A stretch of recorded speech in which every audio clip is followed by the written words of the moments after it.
Jirri jirtu hordoftoonni kookeftiu har'a boqonnaa torbarra geenyerraa organizational behavior koorsiin kun haadhumatu waan jettanii fi koomentii keessan ilaaluutiin koorsii kana isiniif fixuu murteesseen jira. Kanaaf har'a organizational behavior chapter 7 about culture and diversity kan jedhu ilaalla jechuudha. Kanaaf dhaabbata tokko keessatti culturein garagaraa jiraachuun diversity'n garagaraa jiraachuuni hojii galma gahinsaa kaayyoo dhaabbata sanaatiif maayinni effectii inni qabu kan jedhu kan ilaallu ta'a. So in this chapter generally we will see about what is the influence of culture and the diversity in organizational behavior. Kanaaf koorsii kana haga xumurrutti itti fufna waan ta'eef isinis viidiyoo keenya laayik gochuun namoota hedduu bira akka qaqqabu gochuu waa'ee chaanaalii keenyaaf immoo haaraa taatan chaanaalii keenya subscribe gochuun miseensummaa keessan dabaluu akka qabdan kabajaan isin affeeraachu. So here are about culture and the cultural diversity are there. Culture jechuun maal jechuudha? Cultural diversity jechuun immoo maal jechuudha jedhu ilaalla. So culture refers to a values, a belief and a custom that exist in a society. Kanaaf society yookaan hawaasa tokko keessatti valuun ilaalchi akkasumas customiin jira jechuudha. Valuing belief and the custom sun bakka tokkotti immoo it can known as culture jedhama. So this culture is simply about values, belief and the custom that exist in society jechuu dandeenya jechuudha. So this culture also the total way of life, the thinking akkaataa pass from generation to generation. Kanaaf akkaataa yaada hawaasummaa yookaan namoota kan ibsudha jechuudha. Akkasumas dhalaa gara dhalaatti yookaan dhaloota gara dhalootatti daddarbaa kan dhufe akka ta'e ni ibsa jechuudha culture jechuudha. So culture is simply passed from generation to generation and this diversity gaafa jennu immoo the visibility and the non-visible difference ta'uu danda'a. Garaagarummaa jechuudha gabaabatti. Garaagarummaa mul'atu ta'uu danda'a. Garaagarummaa immoo hin mul'anne jiraachuu danda'a. Hawaasa garaagaraa keessatti culturein garaagaraa jiraachuu danda'a. Culturein garaagaraa sun immoo kan salphatti mul'atu ta'uu danda'a yookaan immoo kan hin mul'anne ta'uu danda'a jechuudha. So garaagarummaa mul'atu hin mul'anne bakka tokkotti hawaasa tokko keessa jiru diversity jennaan jechuudha. Diversity jennaan. So the six core of a dimension of diversity garaagarummaan kun karaa adda addaatiin mul'achuu danda'a. Especially karaalee jahaatiin mul'achuu danda'a. Inni tokkoffaa umriidha, age, ethnicity, inni sadaffaan gender issue. The other one is physical attributes, race, sannan kunniin as well as sexual or affectional orientation kan jennuuni karaalee diversity itti mul'atu keessaa isaan ijoodha jechuudha. So age, ethnicity, gender, physical attributes, race, sexual or affectional orientation sannan kunniin karaa diversityin culture hawaasa tokko keessatti ittiin mul'atu. So maayinni amalli characteristics amalli culture tokko kan aadaa tokko maayinni waata the characteristics feature of culture gaafa jennu inni tokko inclusive yookaan immoo hunda hammataadha culturein. It includes so many elements like belief, customs, norm, value. Isaan kan hunda bakka tokkotti hammachuu danda'a. So inclusiveness kan jennu hunda hammata jechuudha karaa biraatiin. So culturein elementoota kanneen hammachuu sila danda'uu fi so it can be what inclusive jechuu dandeenya. Inni biraa prescriptive no. Culture prescribe the kind of behavior considered accepted in society. Society tokko keessatti wantoonni yookaan amaloonni fudhatamaa ta'an maal fa'aadha kan jiru prescribe yookaan ibsuu danda'a jechuudha. Yookaan immoo nu kaa'uu danda'a jechuudha. Inni itti aanu immoo socially shared no. It must be shared by members of society thus acting to reinforce culture prescriptive nature. Socially shared gaafa jennu hawaasaa fi hawaasa gidduutti maybe share ta'uu danda'a. Waliin wal qoqqooduu danda'u jechuudha. By member of society. Kanaaf akkaataa isaan ittiin act godhan hunda maal gochuu danda'a? Murteessuu danda'a jechuudha. Socially shared gaafa jennu isa kana jechuudha. So this also the characteristics of culture. jechuu dandeessu. Kan inni biraa facilitate communication. Yes, hariiroo yookaan immoo communicationii hawaasa tokko murteessuu ni danda'a jechuudha. So thus, within a given group, culture makes it easier for the people to communicate with one another. Yet, a culture may also impede a communication across a groups due to the lack of shared common cultural value. Kanaaf hawaasni tokko akkamitti walii galuu danda'a yookaan immoo communication isaanii maal fakkaachuu danda'a kan jedhu culturein tokko murteessuu danda'a jechuudha. Maaliif culture tokko keessatti fakkeenyaaf akkaataa kana dubbachuu sirriidha. Akkaataa kana dubbachuun immoo sirrii miti. Haga sadarkaa jedhutti ibsa sila ta'eeti. So facilitated communication gaafa jennu waliin dubbii yookaan walii galtee hawaasummaa gidduutti facilitate gochuu yookaan murteessuu ni danda'a jechuudha culture. So inni kun immoo amala isaatiin inni biraa culture salphumatti baruu dandeenya. It's learned. So culture is not inherited genetically. It must be learned on the acquired. Kanaaf genetically yookaan dhalaa dhalattiin darbaa gaafa jennu akka jiinii miti jechuudha. This in the form of DNA osoo hin taane barnootaan jechuudha kan inni shared ta'u.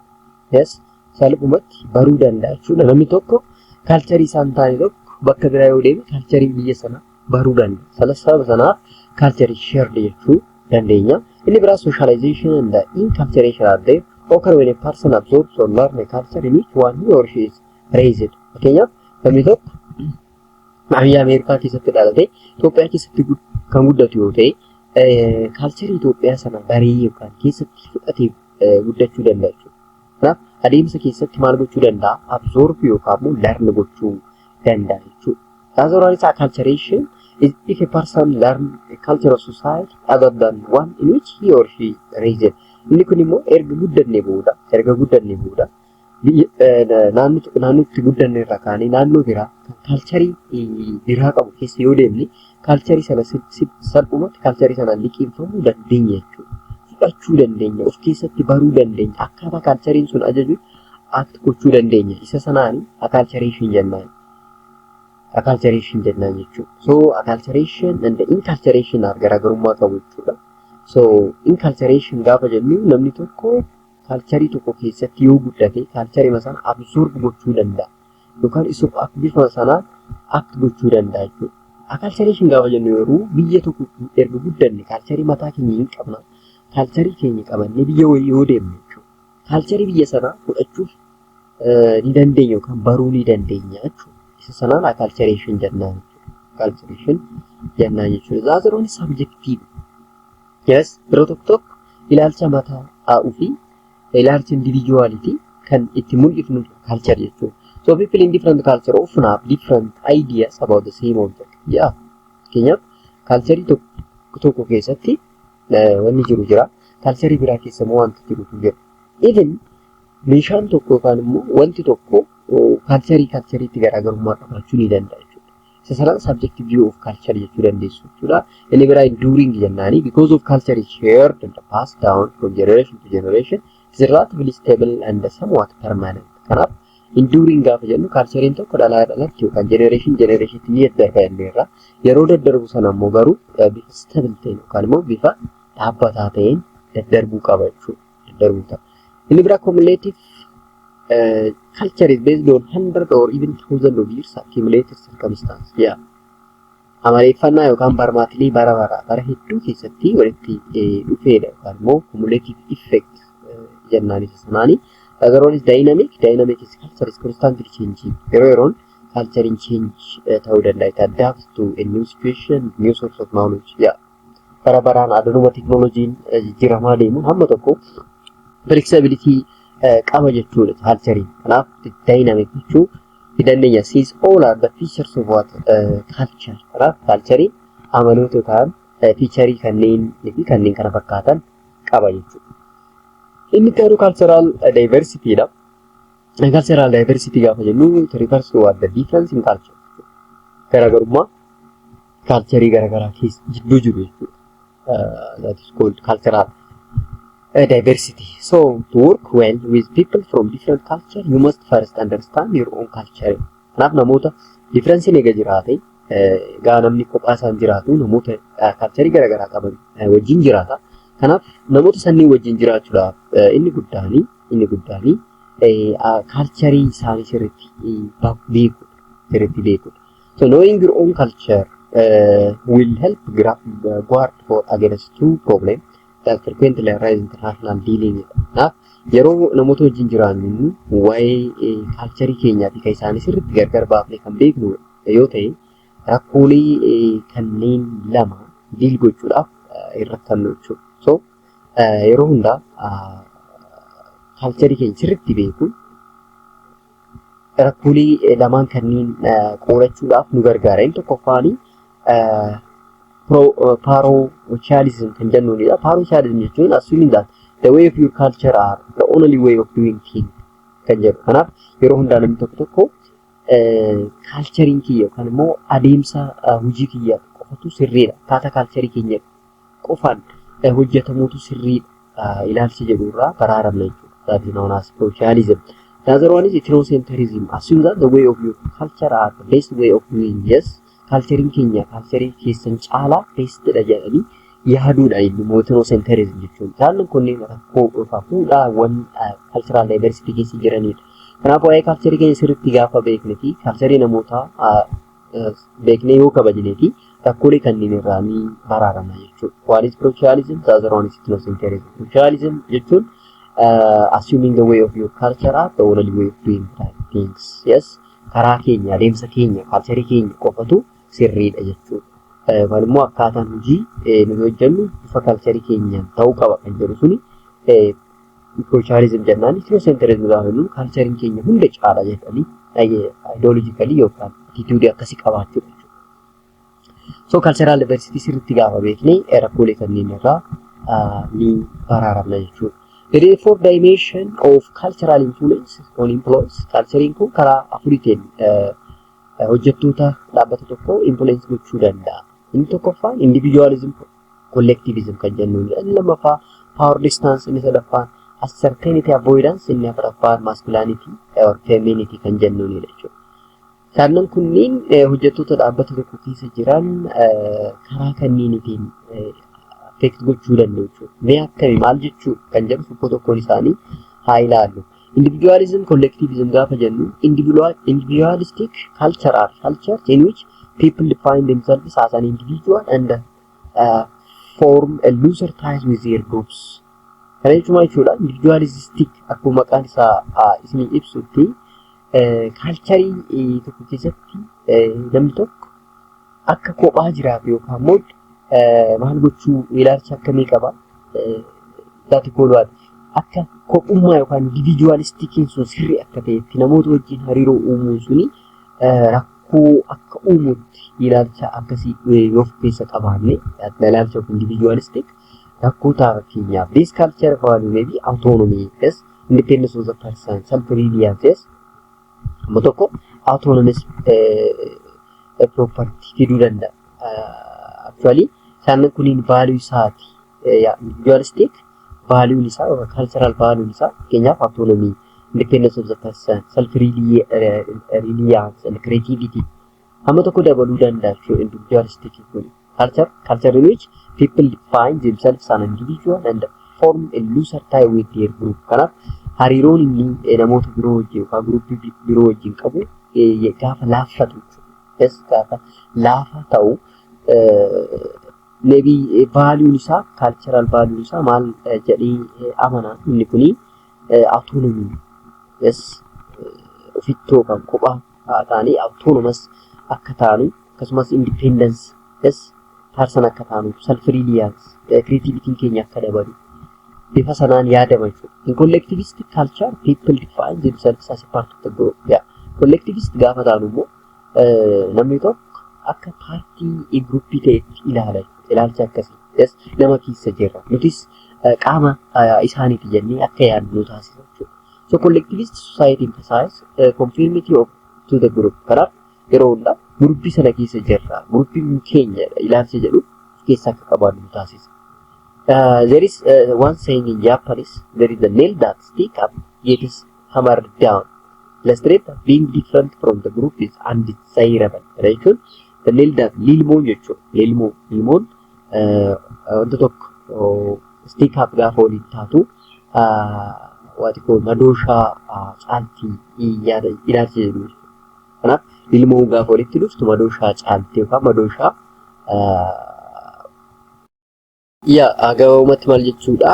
Ilmi walitti dhufte madooshaa caaltii yookaan immoo madooshaa mo'achuu dandeessi ilaalcha jedhu qabu. Kana jechuun yeroo hundaa individualistic irraa collectivistiin baay'ee barbaachisaa akka ta'ee fi individualist characteristic what you call illustrate that being different from the group is undesirable. Hin barbaachisu groupii ala ta'uun hin barbaachisu ilaalcha jedhu nutti fida jechuudha. Kanaaf dhaabbata tokko keessatti yeroo baay'ee individualistic attitude osoo hin taane collectivistic society tu barbaachisa ilaalcha jedhu nutti hima jedhu. So collectivist culture may have a greater preference for team based reward as opposed to individual based reward jechuudha.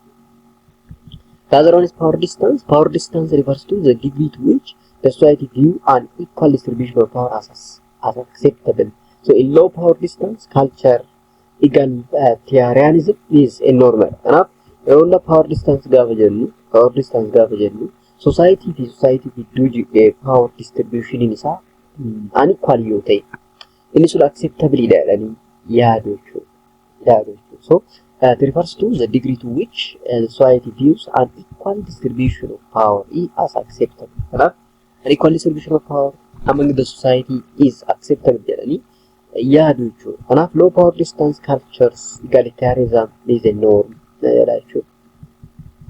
So in high power distance culture, people occupying more powerful position viewed as more powerful and deserving to the higher level of respect. Kanaaf high power distance yoo jiraate fakkeenyaaf warroonni powerful position warroota irra jiran isaanin sunniin higher level respect warroota barbaadanii jedhanii ilaalcha yaaduun jira jechuudha. So employer are likely to question the power and the authority of their manager gaafachuun danda'u jechuudha. Kanaaf manaajeri tokko akka aangoo waaqarraa kennamee fi ilaalama jechuudha. Isa gaafachuun isa komachuun hin danda'u. So manager used to authoritarianism style during that time authoritarian style sana fayyadama jechuudha. Power isaa centralized godhee qabata jechuudha managerri sun. The other one is uncertainty of avoidance. Uncertainty of avoidance refers to the degree to which people feel threatened by an ambiguous, risky and unstructured situation. Kanaaf uncertainty avoidance gaafa jennu namoonni yeroo baay'ee akkaataa rakkoo keessa jiran yookaan immoo unstructured situation keessa akka jiran yaaduu suni uncertainty avoidance jennaan. So companies operating in high uncertainty avoidance culture also tend to avoid risky individuals such as hiring foreign target market unless the target market is very large. So operation system isaanii high uncertainty culture ta'e taananii also tend to avoid risky individual entering the foreign target market unless the target market is very large. Foreign market keessatti rakkootti uumuu danda'a jechuudha. Rakkoo uumuu sodaa waan jiruufi yoo seenne maybe kasaaruu dandeenya ilaalcha jedhu waan qabanii fi seenuu ni sodaatu jechuudha. If they have uncertainty of avoidance. The other one is culture in high uncertainty avoidance prefer predictable situation and have low tolerance for ambiguity. Yeroo baay'ee cultural uncertainty isaa garmalee yookaan culture high uncertainty sana keessatti jiru maal godhaa? Predictable situation filata jechuudha. Maaliifii uncertainty fudhachuun barbaadu. Predictable sirriitti certain kan ta'e yoo ta'e gara sanatti seenuu danda'a. Akkasumas have low tolerance of ambiguity. Ambiguous area keessatti tolerance guddaa hin qaban jechuudha. So people expect a clear set of instruction and a clarity in expectation. So hojjettoonni garmalee hojii adeemsa clear ta'e yookaan instruction clear ta'e barbaadu jechuudha. Hojii sana hojjechuudha. And prefer avoid risky situation and attempt to reduce uncertainty. Hojiiwwan risky ta'an yookaan situation risky ta'e sana avoid gochuutiin uncertainty reduce gochuu barbaadu jechuudha hojjettoonni dhaabbata sana. The other one is masculinity, femininity kan jennudha. Masculine culture are a culture that value achievement, competitiveness, acquisition of many and other material objects. Masculine culture gaafa jennu culturein sun yeroo baay'ee value kan inni godhatu achievement, competitiveness, acquisition of many and other material objects. So objective jechuudha most of the time object centered. So masculine culture are also characterized by separation of gender roles. Role in gender kan dubaraa fi kan dhiiraa gargar baasuu kan separate kan ta'e. Other one is men are more likely to be assertive and competitive compared to women jedhanii yaadu jechuudha. So dhiirri more assertive akkasumas competitive jedhanii yaadu jechuudha when compared to women. This one is the masculine idea. Feminine culture gaafa jennu culture that value maintaining good relationship, caring for weak and emphasizing quality of life. This feminine culturing kun immoo most value kan godhu good relationship. Yes, caring for weak. Yes, isaan dadhaboota ta'an immoo gargaaruu akkasumas emphasizing quality of life irratti warroota xiyyeeffatanidha. So in culture high in femininity such as Norway and Sweden, biyyoonni akka Norway or Sweden jedhaman kunniin more of culture isaanii femininity kana kan deeggarudha. So work arrangements such as telecommunicating seem to be more popular compared to cultural higher in masculinity. And like Italy and the United Kingdom, some go more of their masculine culture warroota hordofanii masculine culture. Keessatti hojiin dhiirri more powerful jechuudha. In United Kingdom and Italy that in like Norway and Sweden yoo fudhanne immoo achitti more both female and male have the same emphasis, yes, emphasize quality of life and equality quality. Other one is managing cultural diversity. Amma cultural diversity karaa adda addaatiin manifest akka ta'u ilaalleerra. Kanaaf cultural diversity karaa akkamitti manage godhu jechuudha.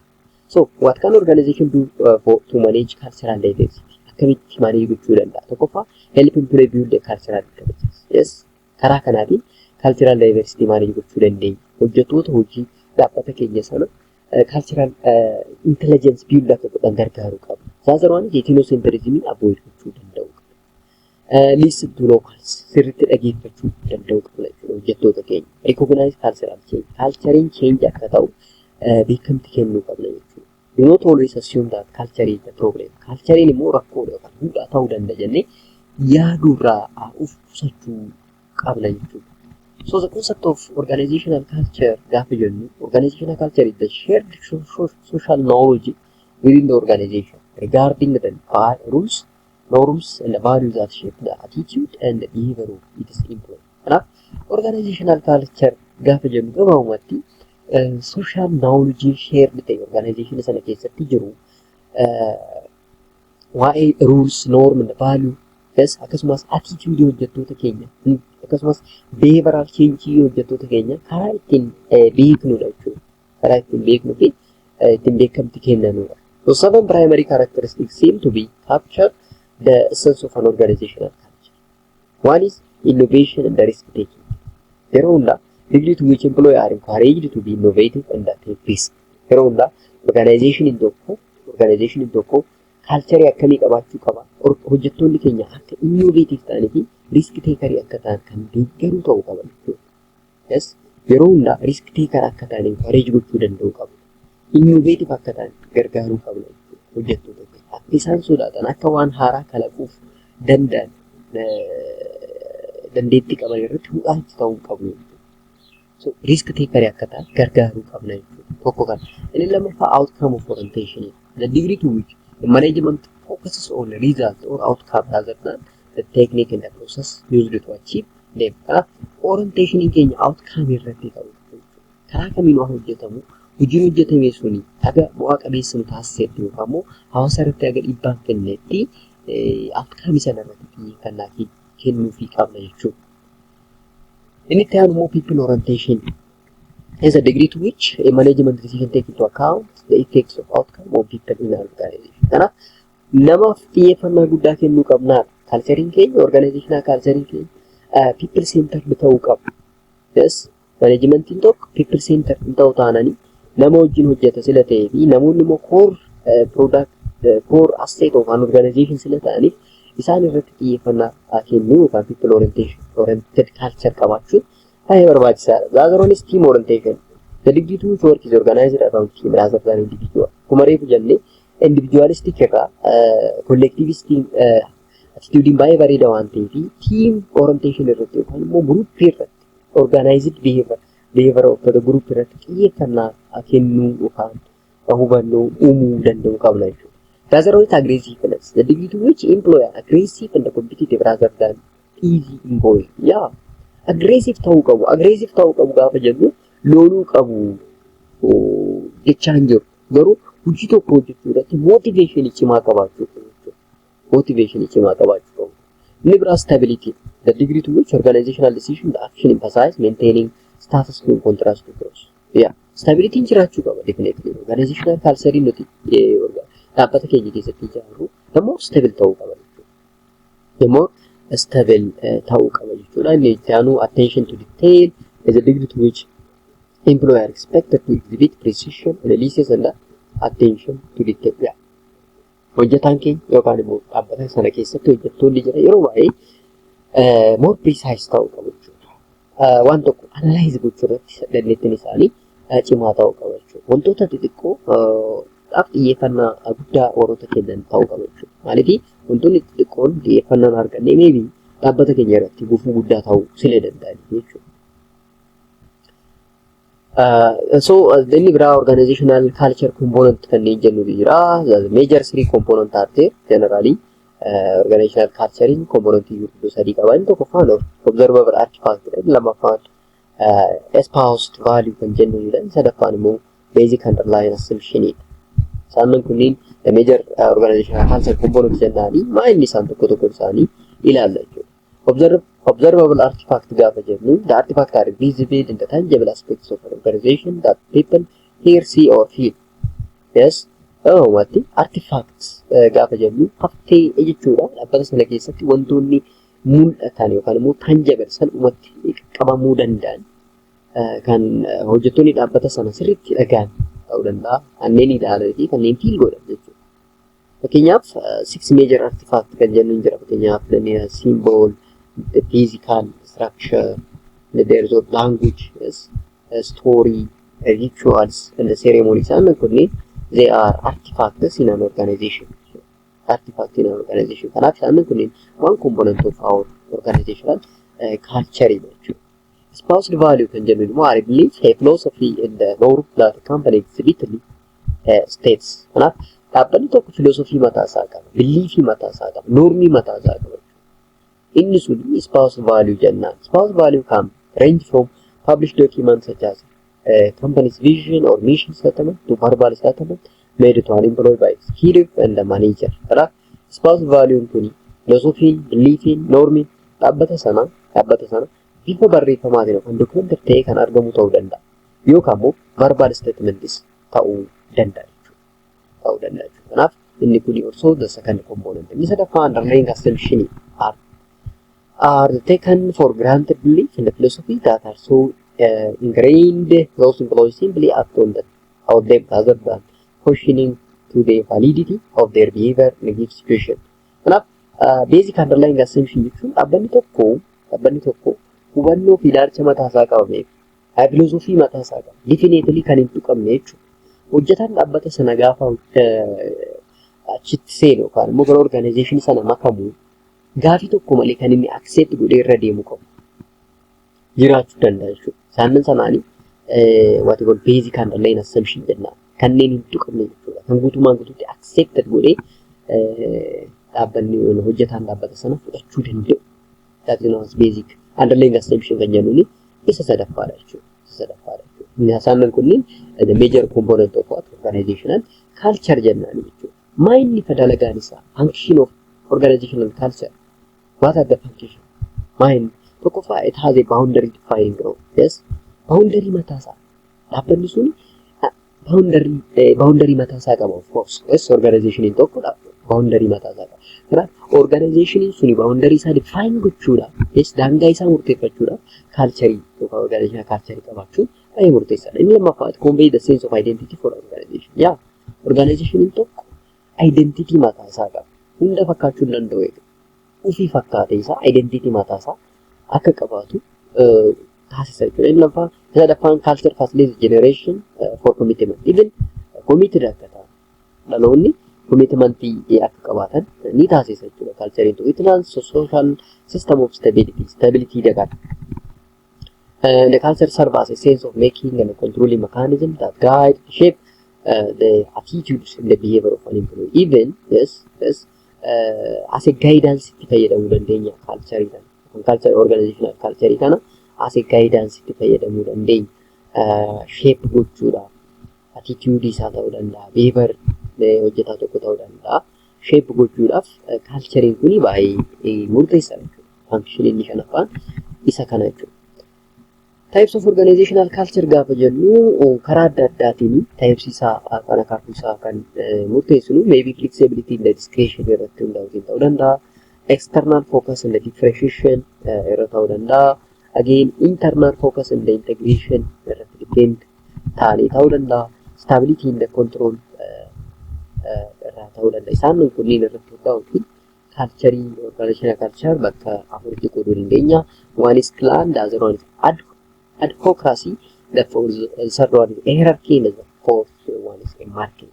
Now, flexibility in discretion, internal focus and integration, external focus and differentiation, stability and control. Kanneen irratti hundaa'uutiin bakka afuritti qoodnee ilaaluu dandeenya. Gaafa clan jennuun yeroo baay'ee extended family jechuudha. Extended family and monitoring, nurturing and participation kan qabaatu.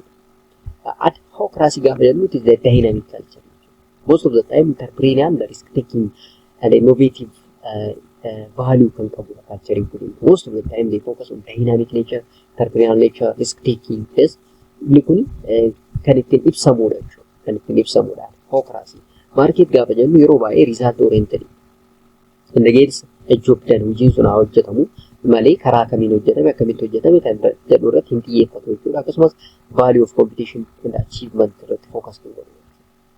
When it comes to hierarchy, structural control, coordination, efficiency, and stability can come out of that. Most of the time, structural control, coordination, as well as efficiency and stability can come out of that. Now, Simon Franklin Tundu, before Karan Kokodu the day organizational culture into for plan and for harassing market in the hierarchy and Lalu need and danger. So the vertical axis reflects the relative control orientation of the organization ranging from stability to flexibility. And the horizontal axis reflects the relative focus of attention of an organization ranging from internal functioning to external functioning. So it's a good balance. The extreme corner of the four quadrant represent the four purest types of organizational culture: bureaucratic, clean, entrepreneurial, and the market. Bureaucratic culture gaafa jennu most of the time this an organization that emphasizes rules, policies, procedure, chain of command, centralized decision making and has a bureaucratic nature. So bureaucratic culture gaafa jennu organization tokko yeroo baay'ee seera mataa isaa, policy mataa isaa, procedure mataa isaa fi chain of command isaa akkasumas power immoo centralized power kan ta'e bureaucratic jedhama jechuudha. Yeroo hunda idea yookaan immoo messaging bagati top to down kan dhufu yoo ta'e that is bureaucratic culture jennaan jechuudha. Bureaucratic culture. When you come to clan culture, it's tradition, loyalty, personal commitment, extensive socialization, teamwork, self-management, social influence are an attribute of clan. Inni kun immoo baay'ee tradition isaa, loyalty, akkasumas personal commitment irratti, extensive socialization irratti, teamwork irratti yes garmalee kan xiyyeeffatu. Self-management, the social influence as well as attribute social influence can be that is clan culture generally. Most of the time extended family can jenne sana kind of personal commitment, extensive socialization, teamwork, self-management can be clan culture clan culture entrepreneurial culture innovation, creativity, risk taking, aggressively seeking opportunity illustrate an entrepreneurial culture. Yeah, akkuma qaasaratti ibsamutti organization tokko entrepreneurial culture hordofa yoo jenne yeroo baay'ee wanta haaraa kalaquu irratti risk take gochuu akkasumas opportunity wan jiran hunda barbaannee gara hojiitti geeddaru gara chance itti geeddaru irratti kan xiyyeeffatu jechuudha. Dhaabbanni tokko immoo market culture qaban gaafa jennu immoo it emphasizes on sales growth, increased market share, financial stability, profitability are attributes of the market share. Amatti wantoota gurguruu irratti yookaan immoo gurgurtaa irratti kan xiyyeeffate market share bal'isuu irratti, financial stability, more of profitability irratti gaafa xiyyeeffate organization sun market culture qaba jenna jechuudha. Kanaaf Isaan afran kuni dhaabbanni tokko kaalcharii akkam qaba yookaan organizational kaalchariin isaa maal fakkaata kan jedhu kan ittiin ilaalledha jechuudha. Kanaaf inni dhumaa maybe globalization and people at work kan jedhudha. Globalization involves a growing worldwide interdependence of resources, suppliers, product, market, and the business competition. Akkuma beekamu nowadays we are in global era. Now globalization keessa jira. Addunyaan gara tokkotti fidaa jirti. Interdependence jira jechuudha. Resource irratti, product market irratti, business competition kuni amma almost globalized ta'eera jechuudha. So cannot to understand the difference in management and organizational practice among the worldwide culture, we must be familiar with the importance of multi-national employers, the diversity of multicultural workforce, and the expertise are very important. Cannot amma kophaa keenya jiru jechuudha. Addunyaa wajjin bakka tokko taaneera. Interdependence sila jiruu fi gaafa organization tokko lead goonu kan manage goonu what you call difference in management in akka jiraate beekuun akkasumas practice in organization inni tokko worldwide culture dhaan affect ta'uu akka danda'u beekuu fi multinational employer ta'uu akka dandeenyu diversity of multicultural workforce akka qabaannu fi expert irratti yookaan experience of the workers akkasumas more worldwide experience akka qabaachuu akka qabnu beekuun baay'ee murteessaadha maaliifi globaalidha kan compete goonu. Yes, so globalization dhaabbata tokko keessatti guddaa ta'uu sila danda'u fi nutis global ta'uu taanaan addunyaa wajjin hin deemnu taanaan magaalaa keessa ba'uu sila dandeenyuu fi the idea of globalization organization keenya keessa qabaachuu qabna jechuudha. Kana jechuun multinational employer ta'uu qabna. Diversity of multicultural workforce qabaachuu qabna. Experience garagaraa walitti fiduu danda'uu qabna jechuudha. So by this scenario we can compete in the global world. The global world. So gutumaan gututti chapterin kuni kana fakkaata. So next gara chapteritti aanutti deemna jechuudha. Kanaaf viidiyoon keenya hamma tokko at least isin fayyadeera. At least PowerPoint kuni isin fayyada sila ta'eefu viidiyoo keenya like gochuun namoota biraa akka qabu gochuun baay'ee barbaachisaadha jechuudha. Baay'ee barbaachisaadha jechuudha. Kanaaf viidiyoo biraas argachuudhaaf kursi garaagaraa hojjechaa jira sila ta'eefu maybe channel keenyaarra kan seente yoo ta'e immoo channel keenya subscribe gochuun miseensummaa keessan bal'isuu akka hin daganne isin affeera. Kanaaf viidiyoo biraatiin ammoo arginutti ni nagaatti.